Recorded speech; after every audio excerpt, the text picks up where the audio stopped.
Welcome everyone to my podcast. I have Isabela Herbert on here from Canine Karma Training. She's also a certified nutritionist. I got my Canine Karma sweatshirt. I did too. Oh, I love it. I got to represent for the podcast. So tell us a little bit about yourself, how you got into dogs, how you got into nutrition, and all that stuff.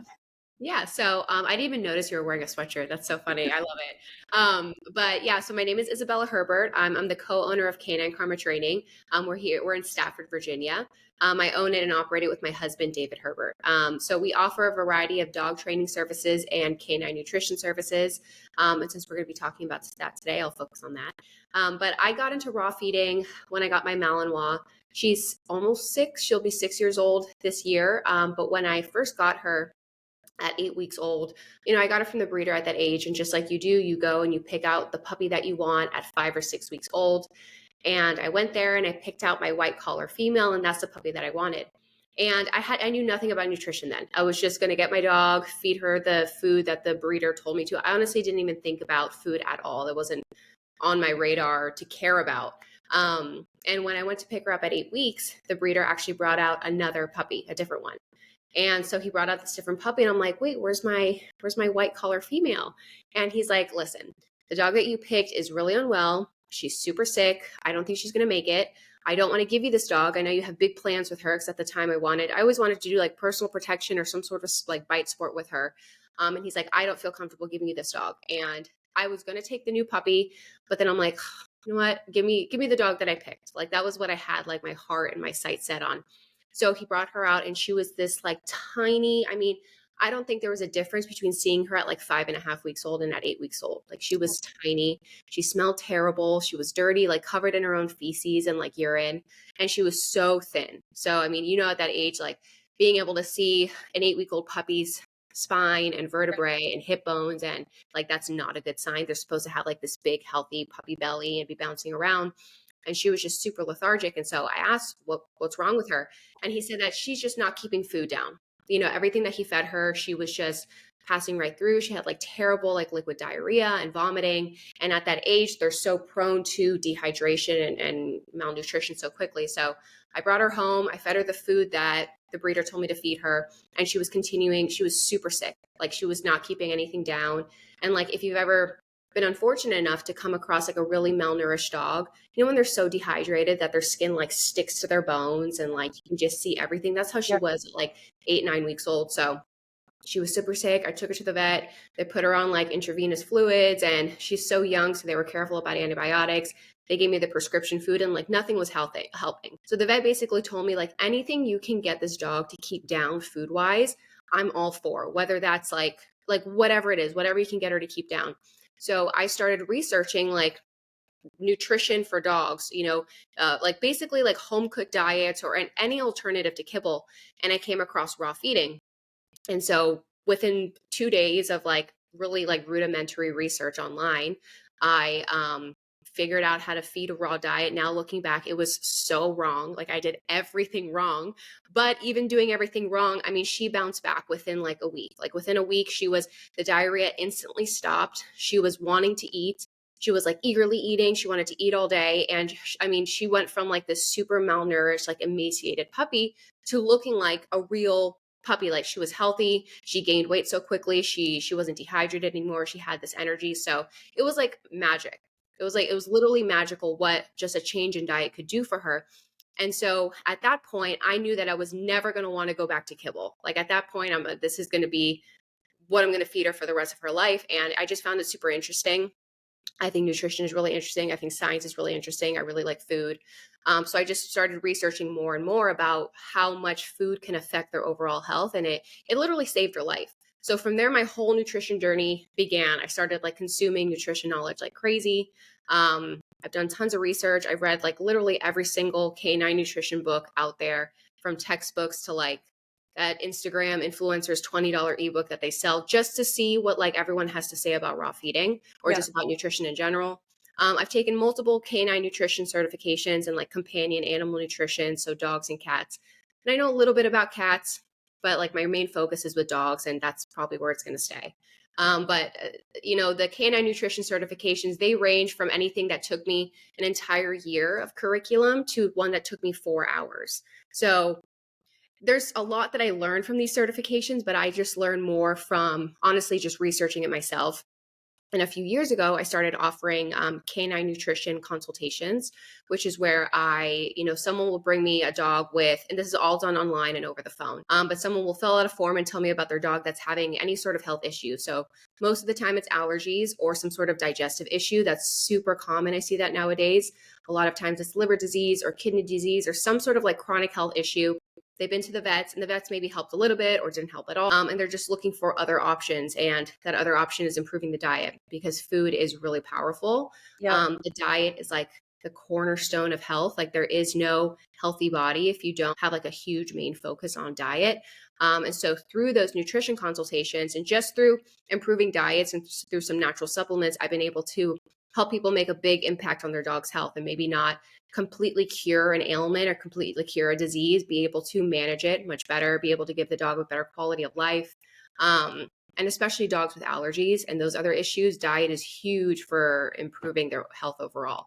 So it started with my dog, saving her life through nutrition and then realizing how powerful food can be and just like diving headfirst and finding it super interesting and now being able to provide that service to other people.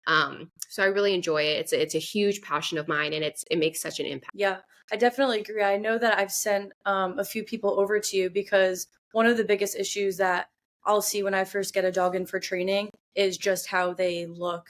Like a lot of dogs come in with really dry skin, dull skin. Right now I have a board and train who he knew that she had a diet issue beforehand. She's losing hair on her ears. Her skin, she's like a mostly black shepherd, but she's like gray. So her skin looks really bad. So he's gonna get her on a raw diet. And I just get a ton of dogs with allergies, and then they'll come in with like the science diet and stuff like that. Or actually her and then the Frenchie I just had, they came in on a Pockwell. Apical. Yeah, yeah. Okay, there you go. They came in on that. So I just try to educate people with what I know about, okay, you need to change their diet, but I'm not a nutritionist. So, then referring them over to you or they'll just do their own research. So yeah, diet is huge. And a lot of people are quick to go to the vet, which obviously when you think, your dog has allergies, that's your first line of defense. That's a valid, thought process. Like with our dogs, our vet is the only healthcare professional we have for them, really. Yeah. Like with humans, there's well-known knowledge that you have dietitians and you have, nutritionists and you have, your general care practitioner. And then you also have specialists and you have holistic doctors and you have this so many options with humans, but with dogs, you have your vet. And you might have a holistic vet if you're lucky enough to have one in the area, but you might not even know what the benefits of going to a holistic vet is. So what I always tell people is that your vet is an essential part, of your dog's life and of your life. Like I absolutely love my veterinarian. But I take my dog to the vet for, diagnostic testing. I can't do diagnostic testing. I can't order diagnostic testing. And for acute things, so acute injuries or acute illness. So if your dog spikes a fever or if they break a leg or if they, cut their paw open, that's something to go to your vet for. But for chronic issues, take your dog to the vet, of course, maybe get a diagnosis or get a vet that will, order some further testing. But once you have a diagnosis for something that is chronic and something that is so heavily rooted in diet, which you might not know, but if you do some research, you will find that things like allergies are like if you're feeding like a commercial kibble, you're feeding a certain protein and your dog is on all of these allergy medicines, like you're just going to be the allergy medicine at some point is going to stop working for them, or it's just not going to be enough, or you're going to be spending thousands and thousands of dollars to manage an issue because you just keep putting band-aids on the problem and trying to like suppress it when you're not getting to the root of it. And a lot of times diet and lifestyle and nutrition is the root of the issue. So with your vet, they have to have so much knowledge for caring for dogs. They have to know so much. And being a well-studied nutritionist who knows how to formulate diet plans for all these certain different ailments, that's not within their education. That's not within their curriculum. That's not their job either. So, I work in conjunction with a lot of vets who are open to it, at least, because you need both ends of the spectrum. You need pharmaceutical care, you need medication a lot of times. Sometimes you don't, but sometimes you do. But diet should work alongside that. It shouldn't be like completely one or completely the other. But going to your vet and asking them, like, please help me figure out what exactly raw diet or what cooked diet I should feed my dog, or what food should I add to their diet to make this certain ailment better. Like, they're not trained up on that knowledge, and they're not really supposed to be. Just like if you went to your general care practitioner and you started asking really specific questions about diet and exercise, they're going to refer you to a dietitian or a nutritionist. Yeah. Like that's not within their wheelhouse. And so with people, it's kind of up to you, or it's you have to do your research and maybe through this podcast that there are other options, there are other professionals outside of just your primary vet that can help you with certain specific things when it comes to diet. Yeah. So that's a good point about, I didn't put that in the questions. What are the biggest differences and I guess the benefits of each of a cooked versus a raw fresh diet? Mm-hmm. So both are great options. I would consider them both fresh food diets or whole food diets. There's a lot of like buzzwords around raw feeding and cooked food, but like if you hear like fresh food diet, it's just not processed food. So kibble is processed. At the end of the day, it's a processed dry food. That doesn't mean it's bad. It doesn't mean you should never feed it. Like, we can talk about that, but I'm not anti-kibble, but I wouldn't consider it the ideal diet for a dog. I would consider a fresh food diet the ideal diet for any animal, not just dogs. Like, we know with humans that if you want to maximize your health, or if you want to target certain health issues or just be the healthiest version of yourself, you should probably minimize the processed food that you eat and maximize the fresh whole foods that you eat, right? So instead of eating like a bowl of Lucky Charms in the morning, maybe you have a couple eggs and an orange. Like, that's usually a better choice. Yeah. But with dogs, for some reason, we have this like hyperfixation on processed food being the not only option, but the best option, and any other option is dangerous and scary and stay away and bad. So a fresh food diet would be cooked or raw, or either or. So the differences would be that obviously one is cooked and one is raw. Any dog can eat a fresh food diet. I don't think there's any dog out there that has to eat kibble. But there are some dogs who maybe a raw diet isn't the best option for them. I would consider the average healthy adult dog or the average healthy puppy could eat a raw diet and do really well on it. But if you have a dog who's, let's say, like immunocompromised for any reason, so they're undergoing cancer treatment like chemotherapy or radiation, so their immune system is weakened, or they have some sort of immune system illness, or they're really old and they just, they don't fight off infection really well, or illness in general, you probably don't want to feed a raw diet because it does have a higher bacterial load and those dogs can be kind of susceptible to that. So that's where I would feed cooked. Because when you cook food, you do lower the bacterial load overall. So there is a lesser risk of pathogenic bacteria contamination. I always urge people to not be so scared of the word bacteria, because people hear that raw diets have a higher bacteria load and we go, bacteria, but it's just because our society is so focused on like over sanitizing and disinfecting everything that we think all bacteria is bad, but like we need bacteria. Probiotics, that we spend hundreds of dollars in supplements to put into our bodies, like that's bacteria. If you were to just eat the right foods, it would already be there. So bacteria is not a bad thing, but for certain dogs, you do want to avoid that. So like I said, older dogs, immunocompromised dogs, maybe a cooked diet is better. Some owners get really skeeved out from feeding raw meat. They don't want to do it. They think it's gross. They're vegetarian. So they're like, I know I have to feed my dog meat, but I'm not feeding my dog a raw piece of pork. Like, I'm not doing that. So in that case, maybe a cooked diet would be better. And that's a totally valid reason. I have clients like that. So maybe that's when a cooked diet would be better. There are certain health issues, like, for example, pancreatitis, maybe, where the dog has to be on an ultra low fat diet. It's typically easier to feed a really lean cooked food diet than a raw diet in general. Like, you can feed a lean raw diet, but it's easier to do that with cooked. So there are slight differences, but they're more like very specific instances. Or if a dog has like a specific like digestive issue, then I would feed cooked. But I would say the average healthy adult dog or puppy could eat a raw diet. But those are pretty much the differences. There are minor differences also, like cooked diets, because you never feed cooked bone. Like in a raw diet, you would feed raw bone. That's your source of calcium. But in a cooked diet, because you can't feed cooked bone, you add like a calcium supplement. So there are little changes. But overall, that's when I would recommend cooked over raw, if that makes sense. So we kind of went into this a little bit already, but who are I mean, who are raw diets best suited for, and why is a raw diet species appropriate? So a raw diet is best suited for any dog, really, unless of course they have like very specific health issues where they don't tolerate a higher bacteria load, like they have, like they're immunocompromised, I guess. Maybe you have like a really, really picky dog. There are dogs who don't like raw food. They don't like raw meat. They're like, I don't know what that's slimy. There's something wrong with that. I don't want that. So maybe they're not best suited for it. But the majority of dogs and puppies and even senior dogs can eat a raw diet. So unless you're, like I said, your dog has really specific health issues. And if that's the case, and if you're really not sure, then I would recommend contacting, a professional nutritionist, whether it's myself or someone else, just to make sure, or just get like a second opinion.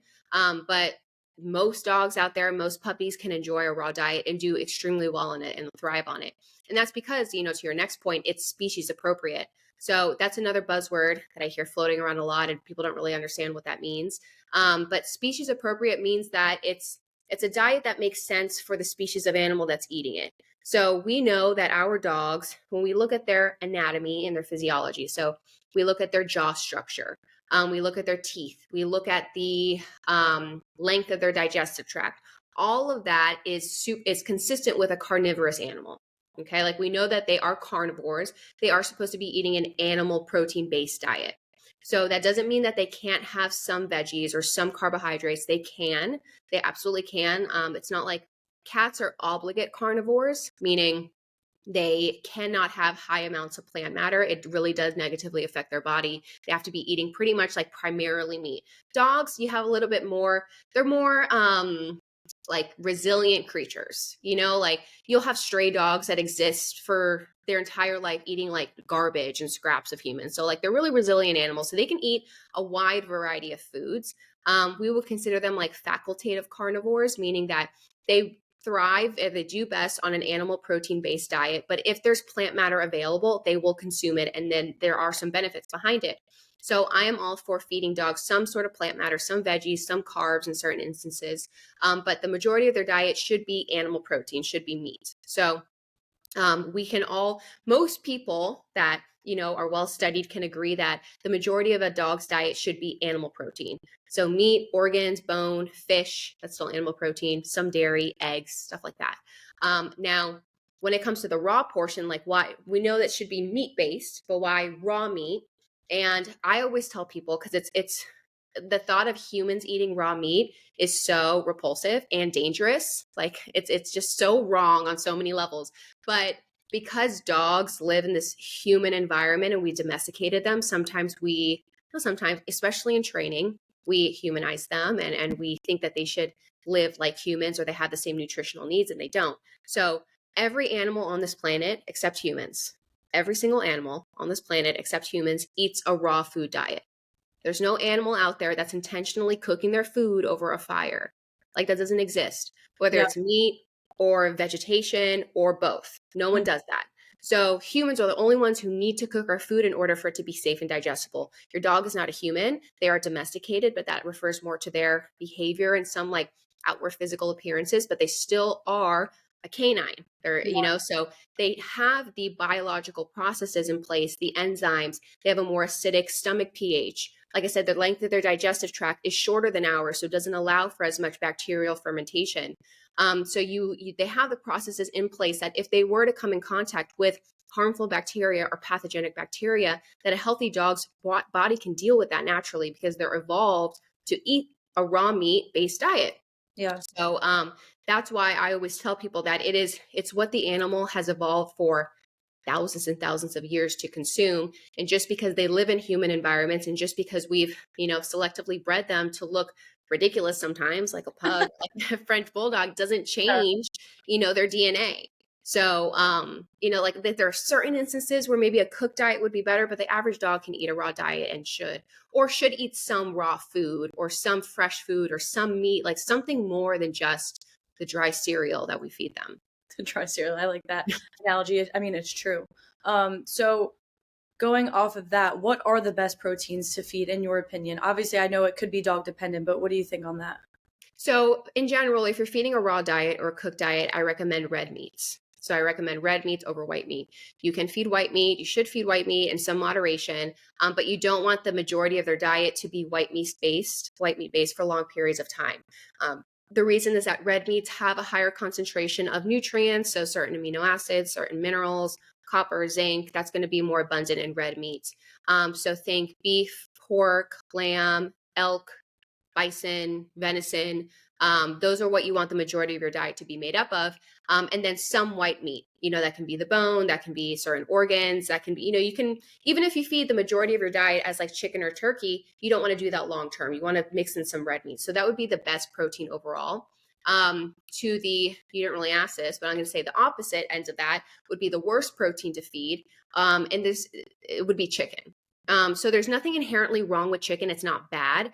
In my experience, it's the most common protein allergen in dogs and cats. So if your dog has any sort of sensitivity, if they're struggling with any sort of allergy or skin issue or digestive issue, or if they're eating a chicken-based diet, which the majority of dog diets are, majority of kibbles are chicken-based or have some sort of chicken in them, try cutting that out. Try cutting that out and seeing if they improve. So there's a lot of dogs who eat chicken and do great on it. Like I said, it's not bad. It's not harmful, but it is the protein that I see dogs do the most poorly on most consistently. So if you are trying a raw diet for the first time and your dog has allergies and that's why you're switching to raw, do turkey instead of chicken, or do beef or pork or literally anything else. But yeah, to answer your question, you want to do a lot of red meat. Fish is another great protein. I wouldn't say one is better than the other, but fish is another protein that you want to feed consistently. There's a high level of omega-3s, which is really good for their health and a million different, skin and coat health, brain health, eye health, joint health. So fish is great to incorporate. And wild game is great if you have access to that. Wild game is a fantastic thing to feed if you can.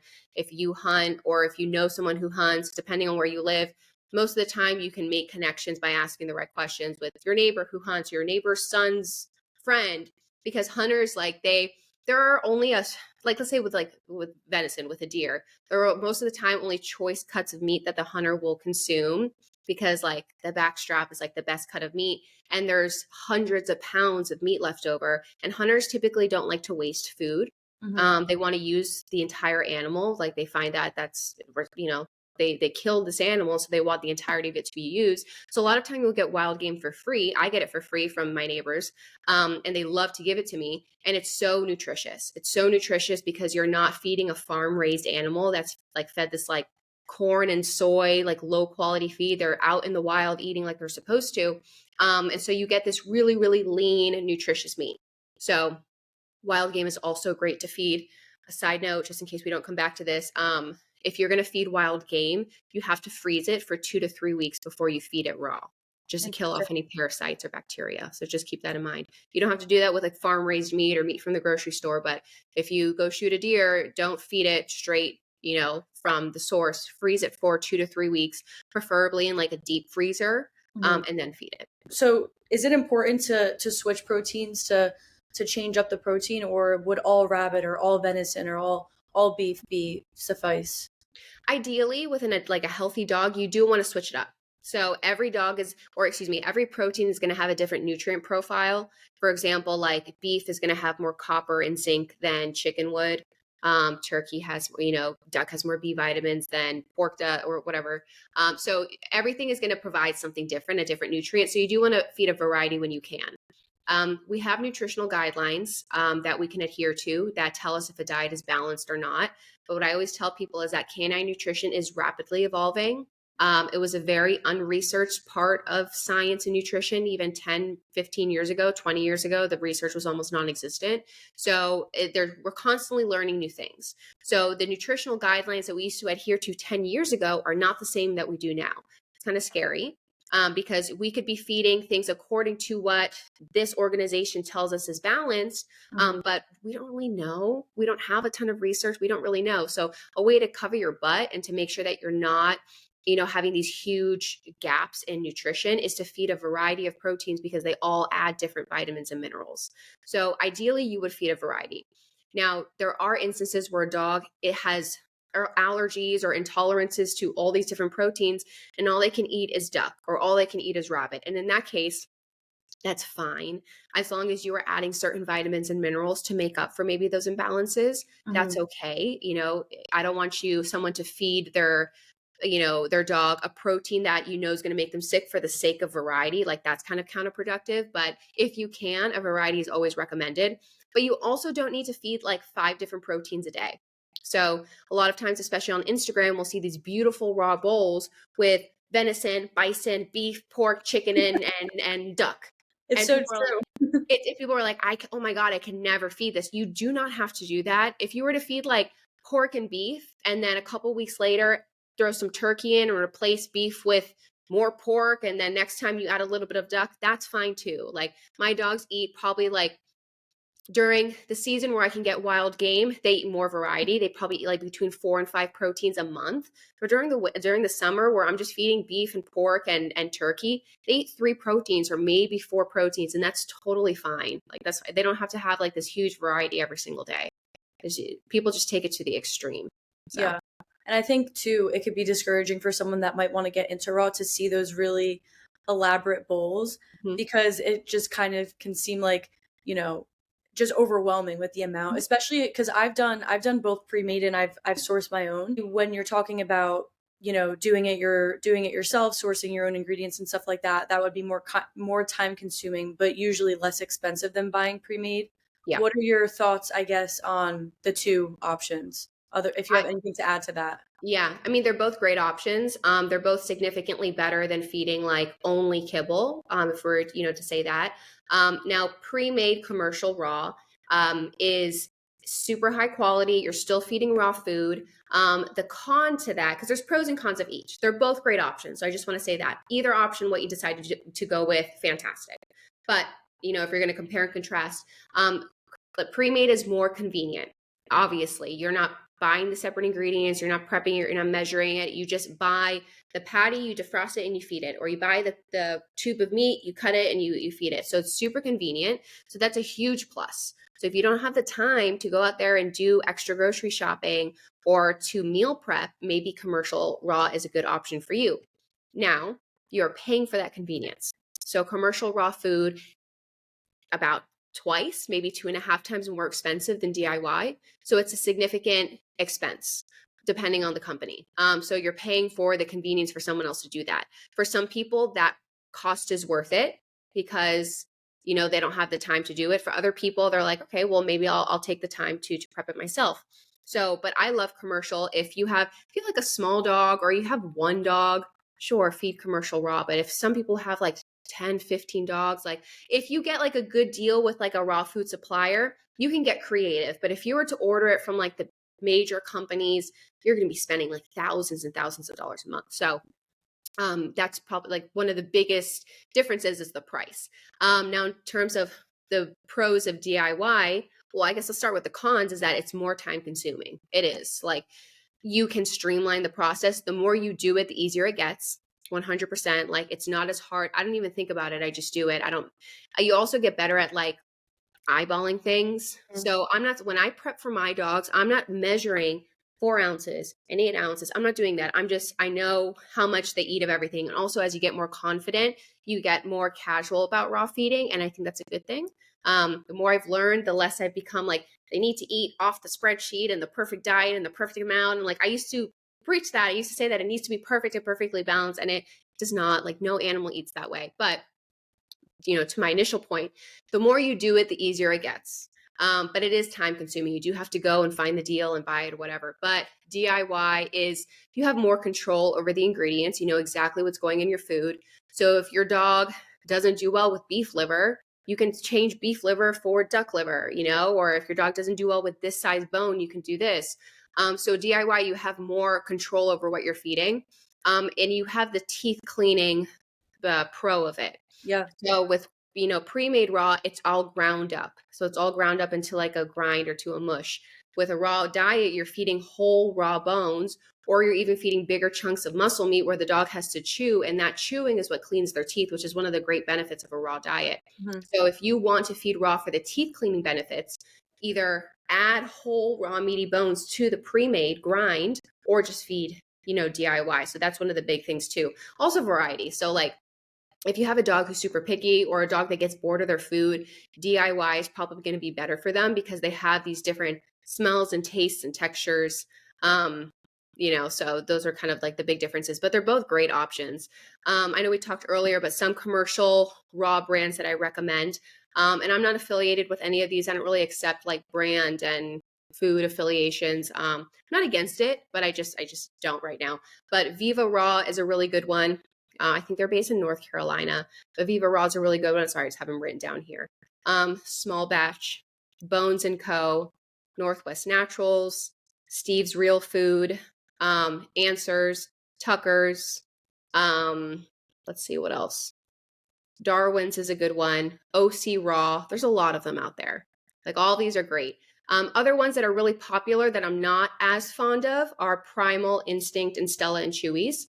They're great, but their food does undergo high pressure pasteurization, which is a process that they use to like lower the bacterial load. But it is always a way of processing the food, so we're not sure about how many nutrients are destroyed in that process. But it's still a great option, Yeah. So those are the brands that I see regularly that I really like. I'm sure I'm forgetting something, but those are like the main ones that I use and recommend. Yeah, I've recommended Steve's Real Food to a few people. So what goes into a raw diet? So the majority of the diet needs to be animal protein. So that's really the basis of the diet. We are going to talk about veggies. We'll talk it at the end, but that's like a very small part of like the overall meal. So you want to have some sort of muscle meat. So skeletal muscle meat, that's going to be like the easiest thing to find. That's your ground beef, your beef chuck, your pork loin, your chicken breast, ground turkey, that muscle meat that we typically eat. So that is going to be a large part of the dog's diet. We also want to have organ muscle meat. So they're organs, or we would call them organs, but they're also classified as muscle meat. You don't really need to remember that, but you just know that those are heart, green tripe, gizzards, and lung. And so those four are like a heart is an organ, but we classify it as an organ muscle meat. And I know it can be confusing, but just know that you need to have some sort of skeletal muscle meat. So your ground beef, and you also need to only pick like one thing from that category. So I'm listing options, but they're options. You don't have to include all of them. So if you pick ground beef as your skeletal muscle meat and beef heart as your organ muscle meat, but you do want to include something like that, that's kind of a non-negotiable in a raw diet. Your gizzard or heart or green tripe or lung. Lung is hard to find. It's probably going to be the other three. Those have tons of amino acids. So like taurine, which is a huge, amino acid that we want to make sure to include for heart health. That's found in heart. So we want to include that. Bone. Bone is a non-negotiable in a raw diet too, and it's raw bone always. You never want to feed cooked bones. You never want to feed smoked or, cooked bones of any kind. Dehydrated bones. I don't really recommend. There's a lot of them out there. They make me nervous. You take out the moisture of it. You do process it under some heat. Freeze-dried bones are typically okay, but like you want to feed raw bone. That's the ideal. Yeah. That's going to provide your calcium and phosphorus. So if your raw diet does not have raw bone in it, you're going to have a huge calcium deficiency, and that's really, really dangerous. You can have that, your dog is going to have developmental issues if they're younger, or, they're more prone to breaks or joint disease. Like you can't not have bone or calcium source. So the big no's about raw bones, because that's a big question that I get. I don't feed any beef bone, and I don't feed any bone from like large animals. So you have to think that the bone that you're feeding is for your dog to completely eat and consume. So like a beef marrow bone where they're just like eating the meat on the outside, that can't be the bone that you include in your raw diet, because they're not eating it and they're not getting the calcium from it. They have to like completely consume it. So I don't do beef bones because they're just too dense. I don't do elk or venison bones. I don't really do pork bones unless it's like a pork rib, like those really softer bones. You're going to typically be okay with poultry bones. So duck, chicken, turkey necks, that's a really popular one. Rabbit bones are completely safe. Quail bones are completely safe, but these are all smaller animals. So kind of stick to your smaller animals. And it also depends on the size of your dog. So don't feed your Yorkie like a pork rib. Like your pork ribs are for like your Great Danes or your German Shepherds. For the smaller dogs, pick the smaller bones. But raw bone, you definitely want to include that. What else? Liver. You have to include liver, some sort of liver. That is also a non-negotiable. Liver is like nature's multivitamin. So that's where you're going to be getting your vitamin A and copper and all these other things. You also want to include another organ, another secreting organ. So that's things like kidney. It's usually the easiest to find. Some people get really crazy and they feed like brain or eyeballs or pancreas or thymus and like all this other stuff. And you can find it. If you can find it, great. You don't need to feed that. Kidney you can usually find at the grocery store. That's fine. So you do want to include that. I never heard of brain. You can do brain. Yeah. Yeah. I mean, it does have, I think there's like vitamin E in there and like other stuff. Like you can find this, all this stuff sounds crazy, but you'd be surprised that if you go to your normal grocery store where you always shop and go to like the weird part of the meat aisle where like no one really shops and it's a little dark and like the light is flickering, That's like that's where you find like those weird cuts. Or if you go to like an Asian market or a Latin market or a Caribbean market, they all have all that type of stuff. So you don't have to buy it from like the specific raw food supplier. Like I get all my stuff from the grocery store, like from different stores. But yeah, you want to have a skeletal muscle meat. You want to have an organ muscle meat. You want to have bone. You want to have liver, and you want to have another secreting organ. That's going to be the basis of your raw diet. Other things that I like to include are fish. I love to include fish, sardines, anchovy, herring, salmon, that type of stuff. It's going to provide some more minerals, some more vitamins, omega-3s. So that's something I like to include. Other seafood is important to include too. You don't have to, but if you can find it cheaply, then I do recommend it. So those are things like mussels. I'm sure you've seen people feed like green lip mussels. It's good for their joint health. It also has a lot of minerals in them. Oysters, and don't get like a raw oyster and shuck it fresh for your dog. Like they sell them canned for very inexpensive at the grocery store, but that has a bunch of zinc. So like some type of other seafood, if you can source it, that's great. And what else? And that's pretty much like the main, if you feed a good variety of that, your diet is going to be pretty balanced. Yeah. Obviously you can add other things, like you can add eggs and you can add veggies and you can add all this other stuff. But that meat and that fish is going to provide most of the nutrients that the diet needs. Yeah, that makes sense. My mom is on like a raw diet kick because she has a full littermate sister to my dog Rue. Her dog's name is Lonnie, and it's so weird. It never made sense to me because she has crazy food drive, like biting your fingers off type of food drive. She's always had really nice food drive as a puppy, and I don't know, as she got older, like she just kind of stopped eating her kibble, and like she would lose weight. Like, my mom, I would tell her like don't add yogurt in there, like don't add stuff in there because then she's not going to eat the kibble without it. But then, huh? Yeah. Yeah, and she would literally go like days, like 2 days without eating. So we're like, okay, like we need to figure something out. So she was always nervous about doing raw for like the cost factor, but she ended up finding a pre-made company to do it. So now she eats all of her food. She's excited to eat dinner, right? So excited. So excited. What question do you have? Sorry, she's like in the background. She's like, yeah. That's awesome though. Because I know that, my place. Can you hold on, mom? Can you hear her or no? Yeah. Come closer. So the question is the bone. So, my place sells ground bone as an additive, right? Mm-hmm. But say I don't do that. Say for the people that are going to the store and buying their stuff. How do you give them the bone? Like, do I just give her like a chicken leg and raw and just give her the whole thing? How am I processing that bone? Mm-hmm. Obviously, but. Mm-hmm. So, I mean, it depends on the size of the dog. So it's a German Shepherd, right? It's about 60 pounds. Okay. Yeah. So like a dog that size can have like a whole chicken wing. And you don't need to chop it up at all. So if your dog has never eaten one and you're concerned about like choking, which is an obvious concern, what I recommend people doing is putting a glove on, or maybe not, I don't know, holding one end of the wing or the neck or whatever it is and letting your dog chew on the other side. So what you're doing is that's going to prevent them from swallowing it whole. It's going to prevent them from taking it and carrying it away and burying it or playing with it for 2 hours. She does bury it very yeah. So I know all the things that dogs do with the raw bones because it's so high value, and they're like, it's like triggers this like primal instinct in them. They're like, I have to hide it, for later. Like my dog will do that. So if you hold one end and you encourage her to chew the other end, she's going to figure out that it's food. It's going to help her like learn how to chew with her back teeth. So you can do that. You can take like a cleaver. They take like those big rectangular like butcher knives, and you can cut the bone into smaller pieces if you want. But I always encourage people to feed kind of larger cuts and hold it and let the dog chew the other end of it and see how they do. Chicken drumsticks are kind of iffy because the drumstick itself is very dense or very thick. So those are for larger dogs.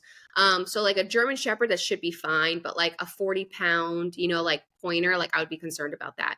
But the same thing, you can hold instead. to Yeah, start? I would do a turkey neck. A turkey neck is great if you can source that.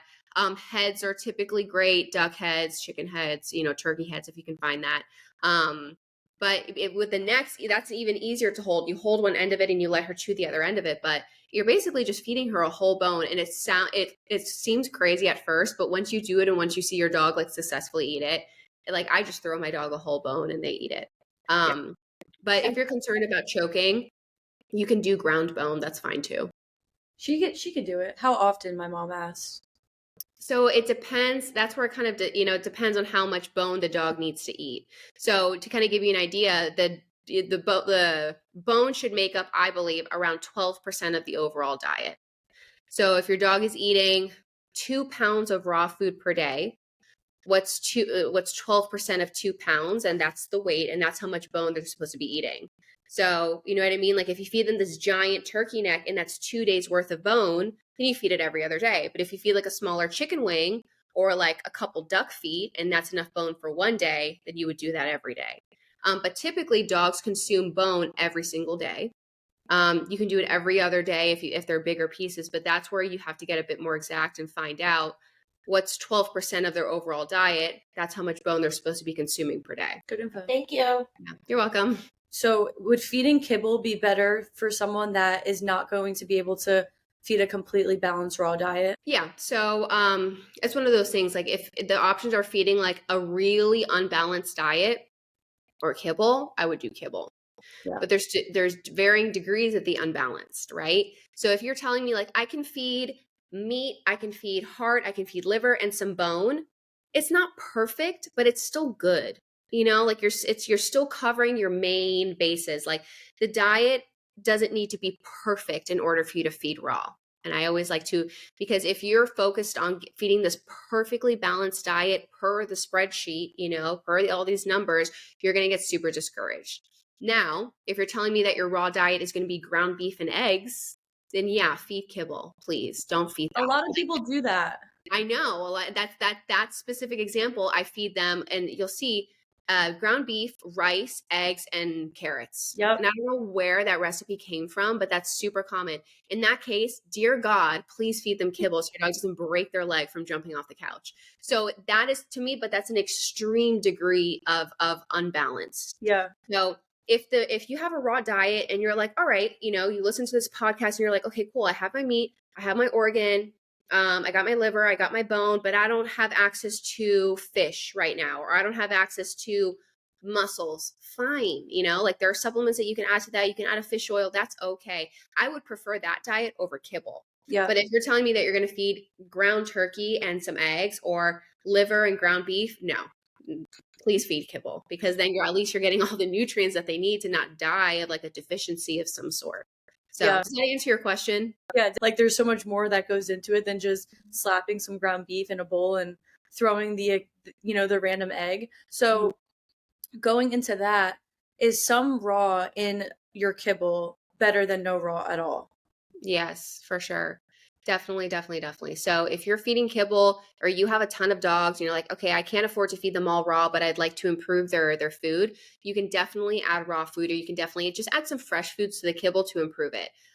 There is a myth that goes around that you can't mix kibble and raw, and that's a myth. That's not true. You absolutely can. The basis or the thinking, I guess, behind the myth is that raw food and kibble are completely different foods. Raw food is more acidic, kibble is more alkaline. So if you feed them together, it's going to mess up the pH of their stomach and their digestion, and they're going to, implode, combust. I don't know what is going to happen, but bad things. And that's absolutely not the case. Like if you are feeding your dog kibble, but then you feed them like a greenie, or you feed them a rawhide, or you feed them, an egg, that has a different pH or different like composition than the kibble, and we don't worry about that then. We only worry about it with raw food. So that comes from like a purist standpoint where it's like all or nothing, and that's absolutely not the case. So you can feed kibble and raw. Now, some dogs don't tolerate it super well.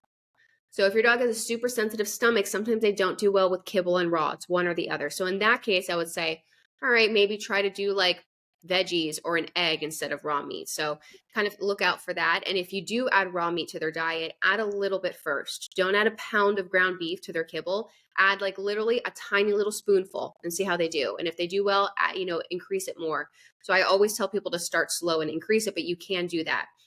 Things that are great to add to kibble are going to be like your really nutritious muscle meat. So if instead of feeding, like adding ground beef to kibble is great, but if you could find like beef heart, that would be even better because there's way more nutrients in that cut of protein and you're getting like more bang for your buck. Instead of feeding, 8 ounces of ground beef, if you were to feed like a little tiny little dollop of beef liver, great. That's a bunch of nutrients. So it doesn't have to be a ton of muscle meat. It can be smaller amounts of more nutritious stuff, but it can also just be like whatever you find at the grocery store. That week, pork is on sale, buy pork and add that. Next week, if you find beef heart for a good price, add that. But you can absolutely add that stuff.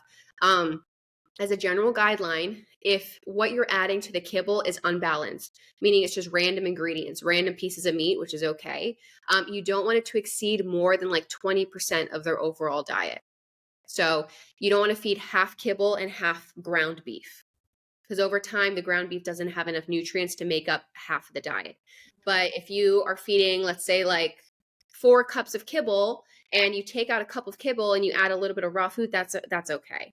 And again, it doesn't have to be exactly 20%. It's just kind of like a general guideline. You can eyeball it. It's fine.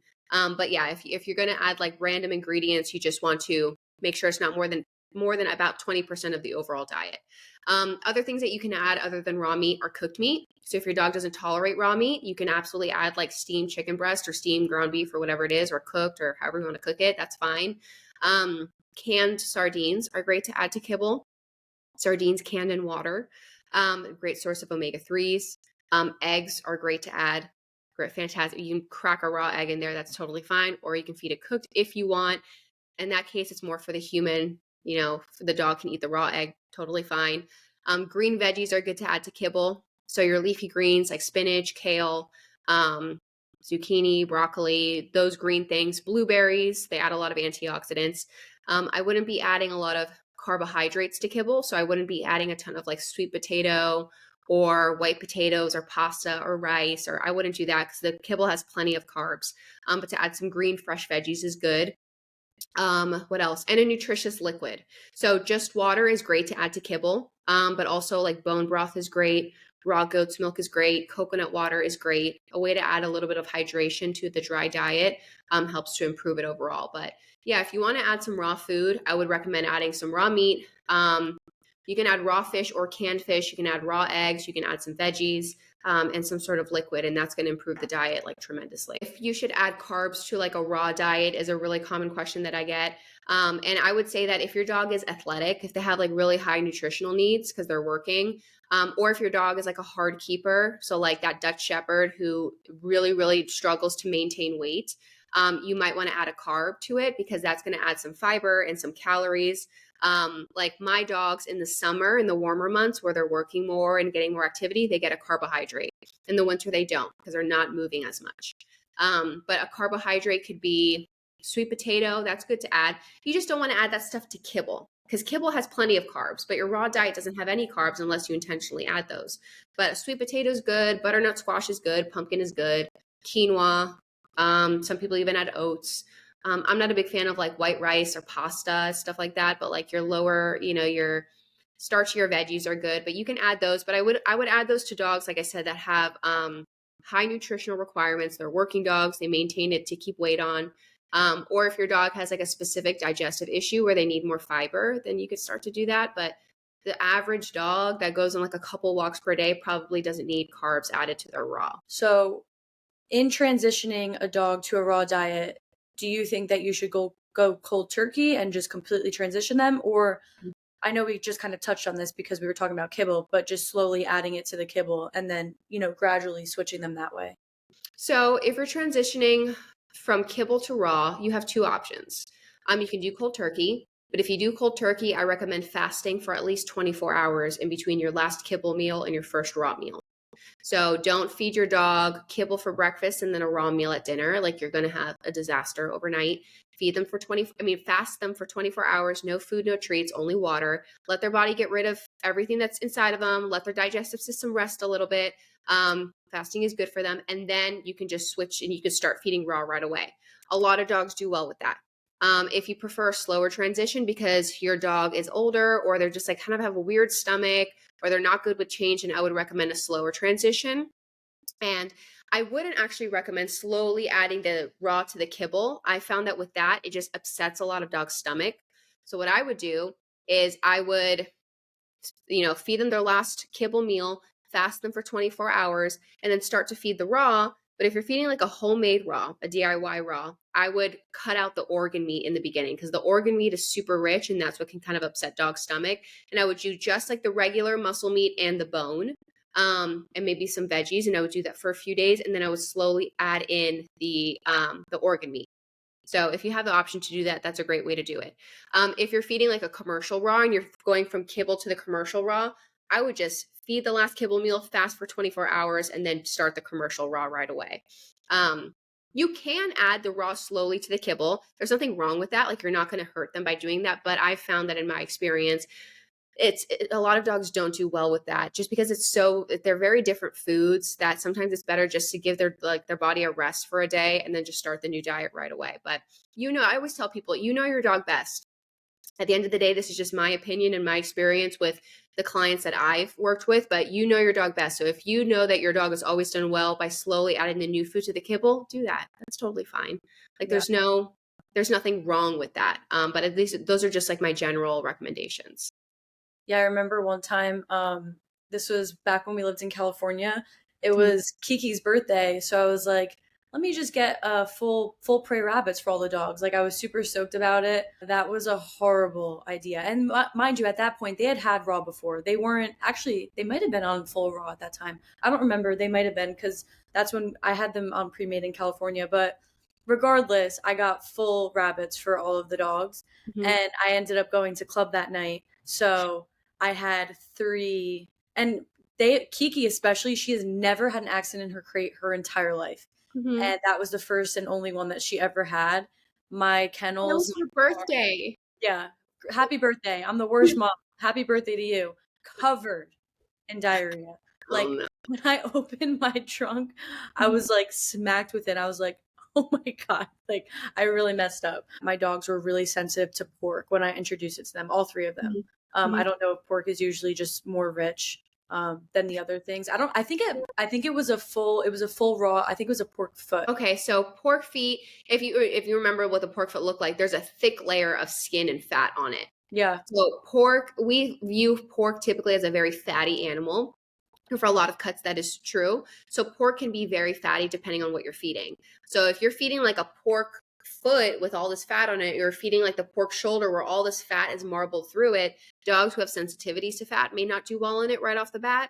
But there's nothing specific to pork that would make dogs' stomach upset. It might just been the specific cut that you fed them that just had a lot of fat on them. Honestly, That's probably what happened.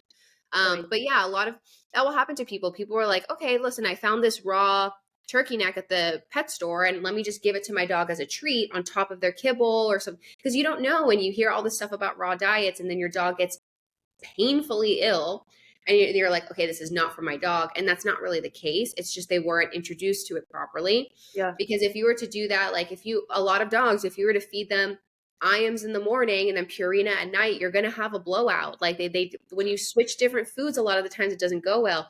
But raw is very different than kibble. It's a lot higher moisture, it's higher fat, it's higher protein. There's, it's very different. So if you don't give them that 24-hour fasting period, or you don't do the slower transition, if you opt to do that, you're going to have, with the healthiest dog, you're going to have most likely you're going to have a blowout. And then that's super discouraging. So I always like to tell people, if you search online, ways to transition my dog to a raw diet, you'll find a lot of like fairly safe, advice and recommendations. But if you're going to do cold turkey, fast for 24 hours. That's like my biggest advice. Do that. And if you do that, you're going to have more success. So what are the benefits of, and this would go back into the eggshells too, because a lot of people, I know they don't put the eggshells in with their kibble. So what would be the benefits to incorporating those and keeping those? And then also, what's the benefit of fur on, certain body parts, like furred feet, furred ears, whatever, something like that? So when you're feeding eggs, if you get them from the grocery store, you don't want to feed the shell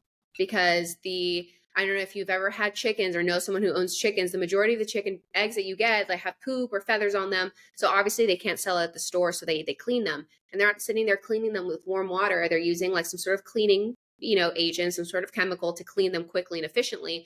And eggshells are porous, so they do absorb all of that stuff. So if you get it from the grocery store, just throw the shell away or compost it. But if you're getting it from a farm fresh source, I recommend feeding the shell. The shell is a great source of calcium.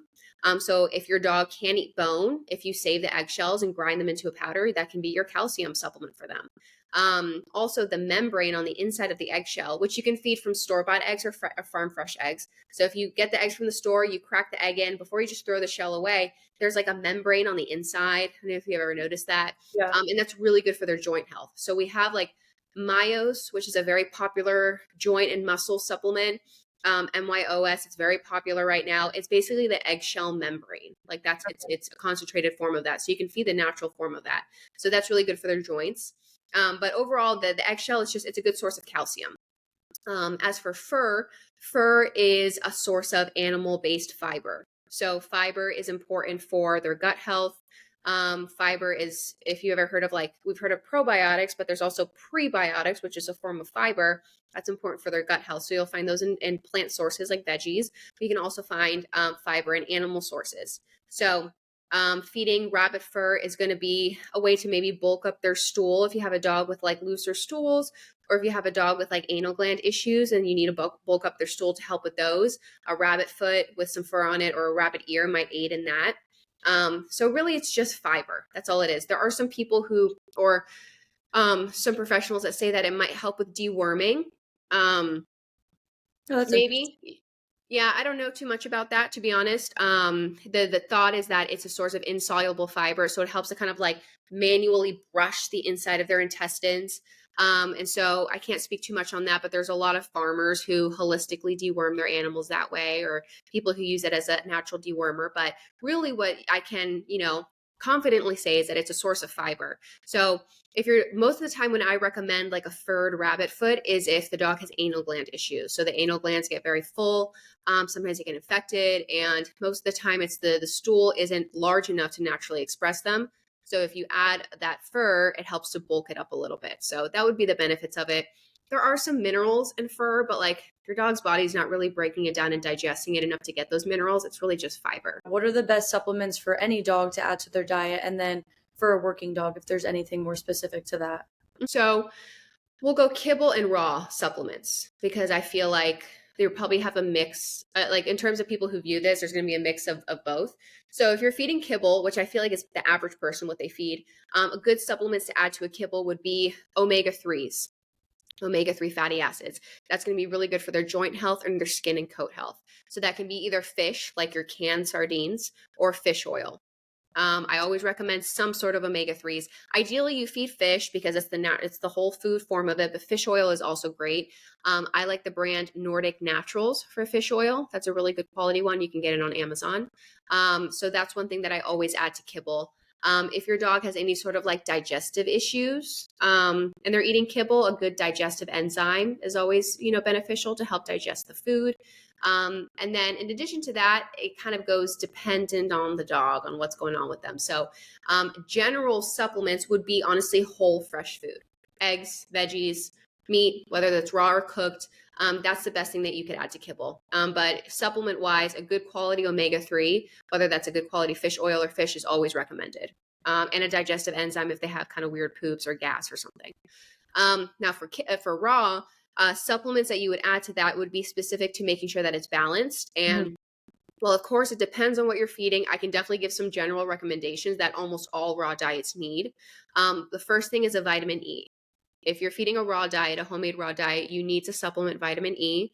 That's because vitamin E is not widely found in animal protein unless you're feeding like very certain cuts of it, or if the protein's like pasture raised and finished, and most people aren't buying that for themselves. They're sure as hell not buying it for their dogs. And so you have to supplement these things. So a vitamin E is always recommended. Kelp Kelp powder is also a really popular one for raw diets because that's providing iodine. That's also not widely found in meat. So you always want to add some sort of kelp powder. That's a really easy one to add. What else? Vitamin D is a popular one. So if you are feeding salmon or mackerel, that has a lot of vitamin D, so you don't need to supplement that. But if you're not feeding salmon or mackerel or a ton of eggs, you do need to add vitamin D. So maybe those are like the three main ones. Zinc, sometimes you have to supplement, but that's really if you're not feeding a lot of red meat, and most people are, so I'm not too worried about that. Manganese is something that some people add sometimes, but those are the ones that are kind of dependent on what you're feeding. But the ones that people used to mainly need to add are your vitamin E, always, your iodine, so your kelp powder, always, and your vitamin D if you're not feeding salmon or mackerel. Those are kind of like your big three. Those are the ones that I see deficient in the diet all the time. Other than like calcium. A lot of people just don't feed bone and they don't know, but that's like, that's a really bad one. But those three supplements are the most common ones. Now for working dogs, you really want to focus on hydration. That's a widely overlooked part of working dog nutrition. We know that with human athletes, that making sure you're properly hydrated is like important, like essential for your performance, right? Like if you're not properly hydrated, you're cramping up, your stamina sucks, like you're not going to perform as well. But for dogs, we don't really think about it. We just give them water and call it a day. But as an athlete, like if you just chug a bunch of water, you're depleting your electrolytes, you're not replenishing your electrolytes, you're not replenishing your minerals. So with dogs, focusing on hydration is really important. Bone broth is great. Coconut water is great. And you don't have to feed a big bowl of it. Add some of it to the water. So that's a great thing to focus on, making sure that your dog is properly hydrated. Going back to omega-3s, every working dog needs to have some sort of omega-3s. So fish oil, or they need to regularly eat fish. It helps to protect their joints. It helps to decrease inflammation in the body. So those are big ones.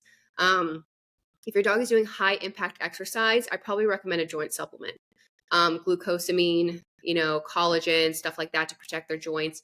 If they have like an existing joint issue like arthritis or dysplasia, they have to be on a joint supplement, but it is worth to do it preventatively if the dog is doing high impact exercise.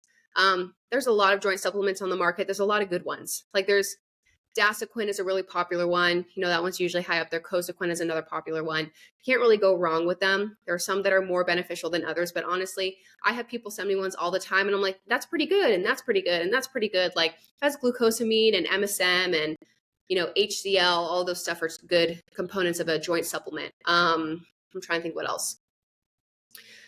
And then I guess, if the dog is, if you're doing a ton of high impact exercise and they're prone to like injury, I guess, turmeric paste, golden paste, which is a super popular supplement, is really good for lowering inflammation. That's something good to have on hand. If you have like an older dog or a dog prone to, he tweaks this injury, take it with you. If you, it's a weekend that you're trialing or you're going to a seminar and your dog is working extra hard. That turmeric paste is going to help to lower inflammation and to manage pain. There's tons of recipes online. Look up golden paste for dogs and you'll find a bunch of them. But that's for inflammation and pain. So if that's something that your working dog struggles with, that can really help to manage it. And finally, I would say some sort of like gut support. So we know that working dogs like shepherds, Dutch shepherds, and Mals, like they also prone to having like a really sensitive stomach. Yeah. And a lot of that is stress related or work related. So if the dog is fine, but then you work them on an 100-degree day and they're having blowouts for 2 days afterwards, or they're stressed because of a trial or whatever the thing is, but they are like digestive issues are a big problem, especially when you need the dog to perform the best because you're at a trial or you just traveled across the country.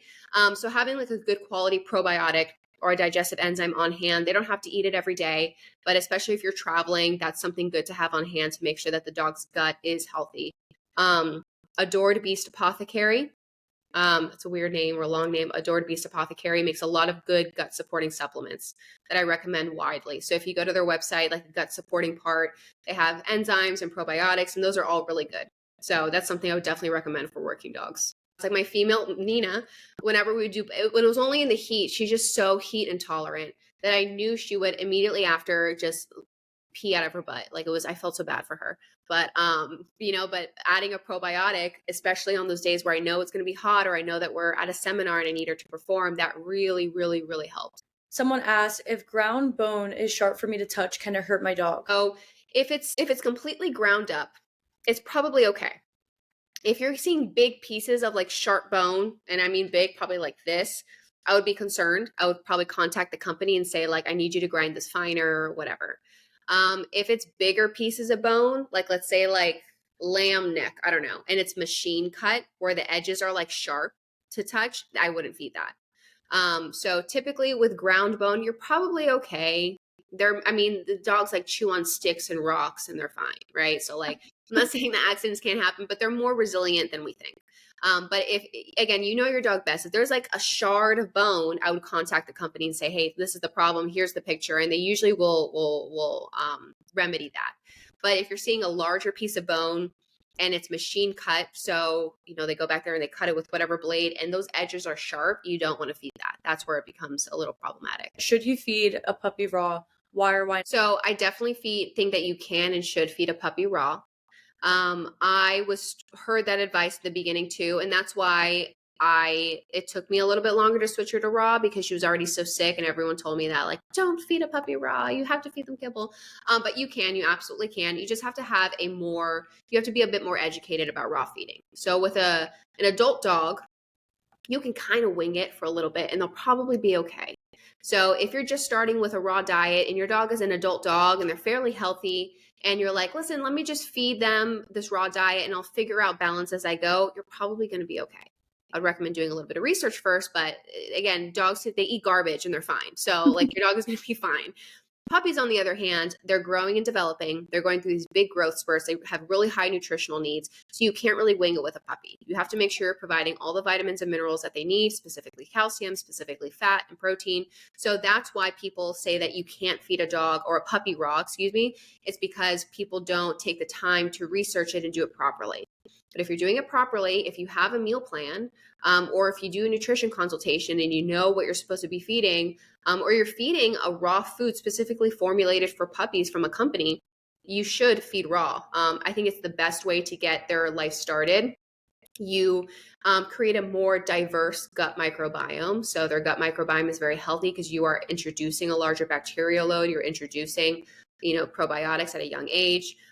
You're teaching them to appreciate variety. You're kind of avoiding having a picky dog because they have to eat all these different things. Their dental health is better. Their immune system is better. Their skin and coat are better. Overall, it's definitely the ideal diet for a puppy, but you have to do it right. It has to be balanced. It doesn't have to be perfect. Again, no diet is perfect. I did not feed my puppy a raw diet that was perfect by any means. I literally fed her like chicken wings and beef liver for like a month. And she's fine. Yeah. And it saved her life, So like, I'm not recommending that, but I would recommend just winging it like the way that I did. I would recommend, if you have a puppy, feed a formula specifically made for puppies. Viva Raw has a great one. There are other ones out there, but they're few and far between.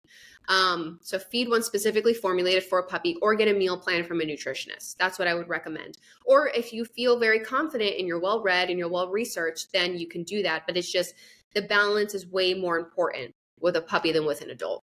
Yeah, and that makes sense because obviously they're growing and you want them to physically, mentally, develop the way that they should. Exactly. Yeah. And just kind of some big points, because I feel like this, more information is always better. The way that a puppy's diet is different than an adult raw diet, there's a lot of similarities. One of the biggest differences is that puppies need way more bone. So they need way more bone than an adult dog does. So an adult dog typically needs like around 12% bone. Some people say 10, some people say more. Puppies need way more. Like I fed my puppy like 20% bone. So that's something that's going to be different.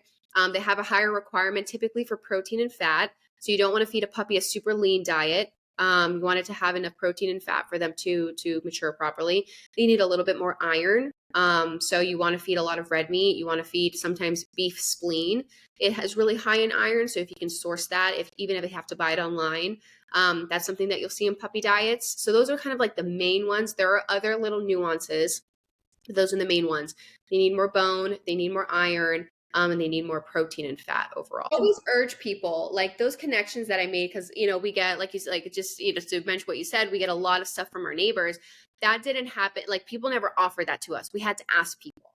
So Yeah. if you feed raw, ask people, do you hunt? Do you know anybody who hunts? If you do, I feed my dogs raw meat. I'll take anything that you guys get. And you might not get anything instantly, but offhandedly, that neighbor mentions it in a conversation, and maybe a year later, you have a source of meat.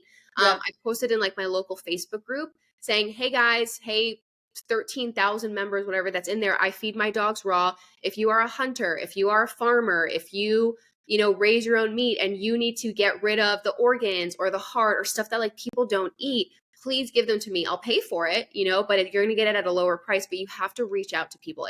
People are not going to come to your doorstep and offer it to you. So I always tell people, ask, put on your local Facebook group, ask around, even ask your family members. If you have family or friends near you, like, hey, at the end of the year, when you clean out your freezer, when you take out like that mystery freezer burn meat, like if you're really on a budget, your dog can eat that. Like it's free ground beef. Maybe it's freezer burn, so there's a little bit less nutrients, but like it's not bad.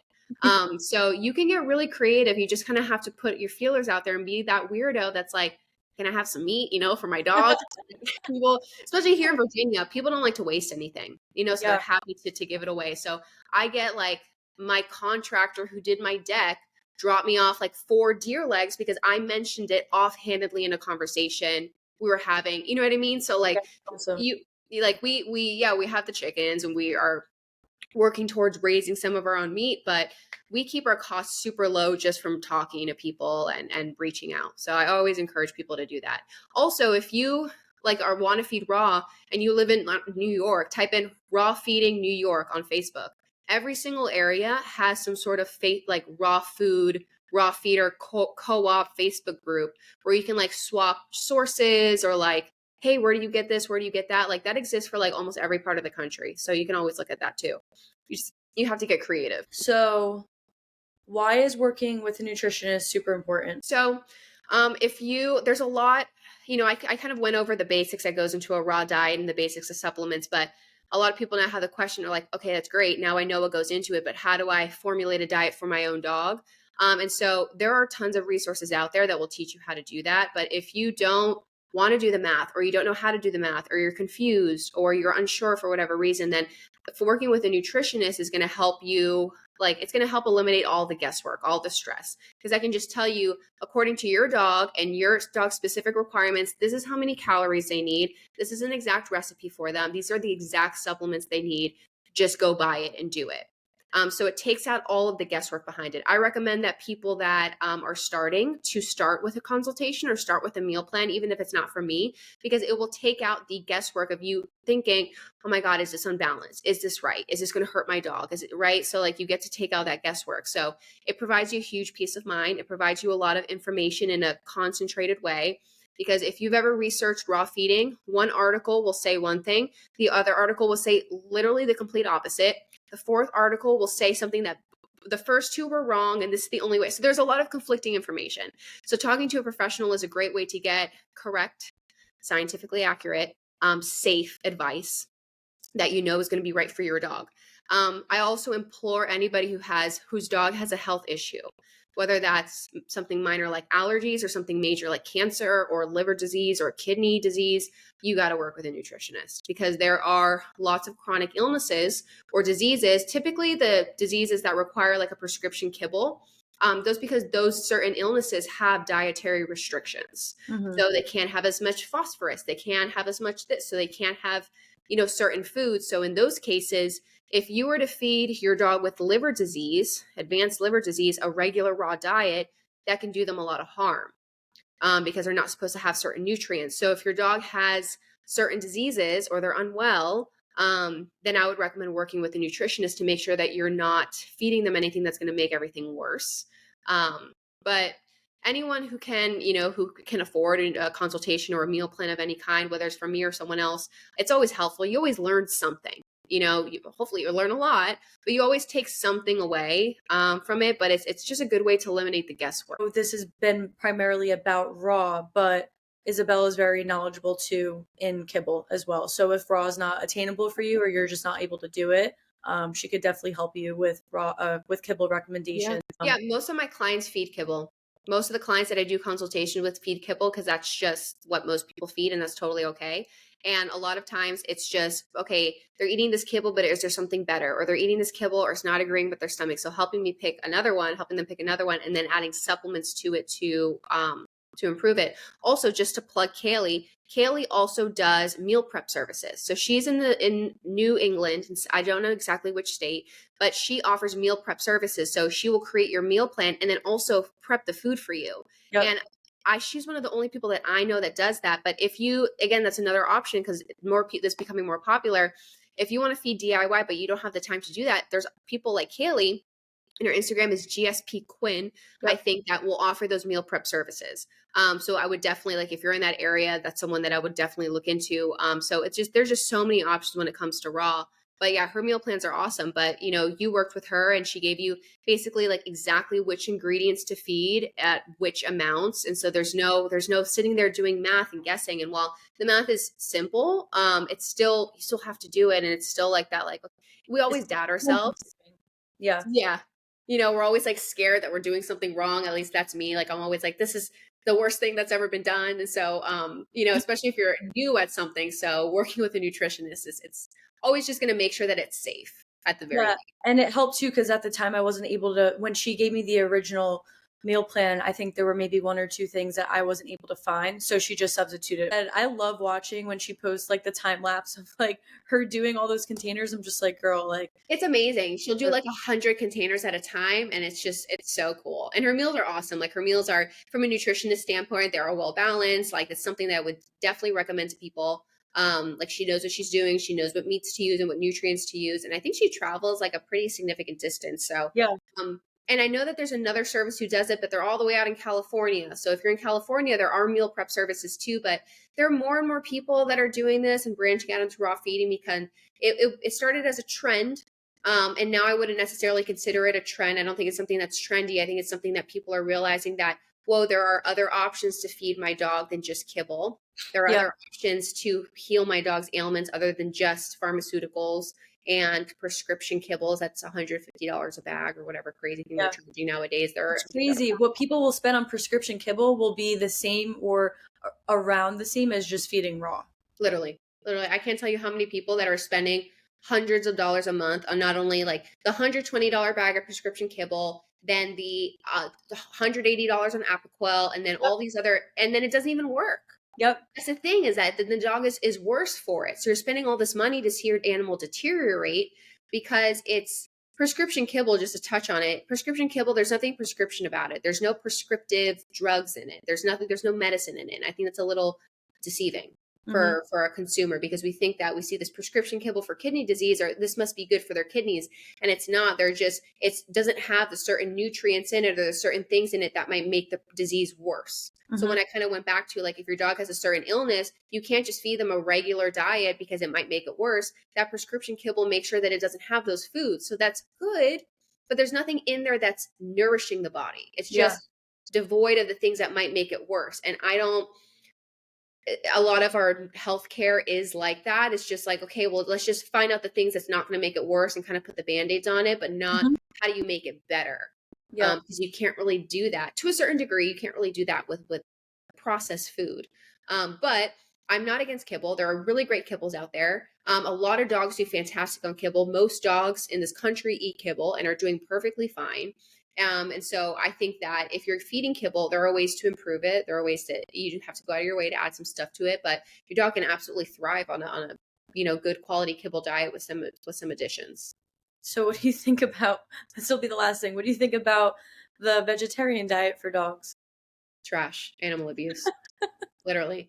So there are some specific, very small groups of certain diseases where animal protein has too much certain nutrients that might make the disease worse. So in that case, a vegetarian diet might be better. And even then, they utilize like eggs and like cottage cheese for the protein and for fat. There's still animal products in it. Feeding your dog a vegetarian diet because you're a vegetarian and that you think that meets your morals, I think that's literally animal abuse. I think it's absolutely ridiculous. No, just hard no, other than for like those very specific few animals. And if that applied to you, you would know, right? Because you had tried all the other diets and you're feeding a therapeutic diet specifically. So I can't say all vegetarian diets are bad, because I do have some dogs who are on a vegetarian diet, but it's still eggs and cottage cheese and other stuff in there because they can't have certain proteins. But just feeding your dog a vegetarian kibble because they have allergies. Like I have a lot of dogs who they come to me with, my vet told me that my dog is allergic to all animal protein and they have to eat this vegan kibble for the rest of their life.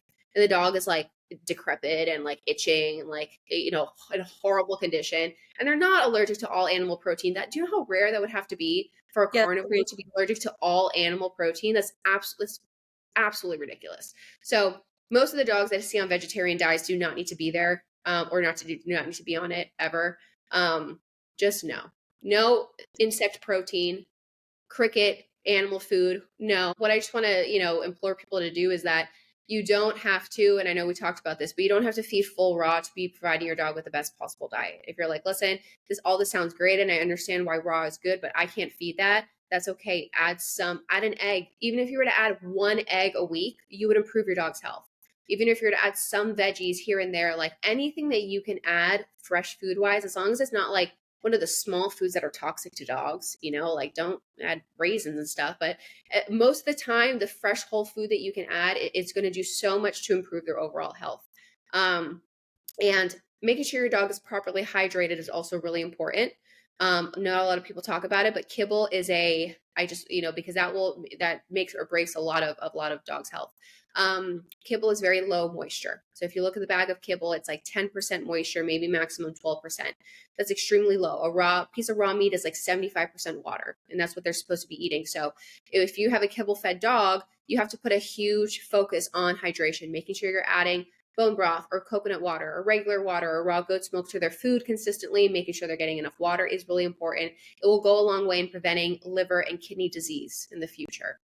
So, and if your dog does have kidney disease, making sure you're focusing on hydration. So that's like if you can do anything, add a little bit of water to their kibble.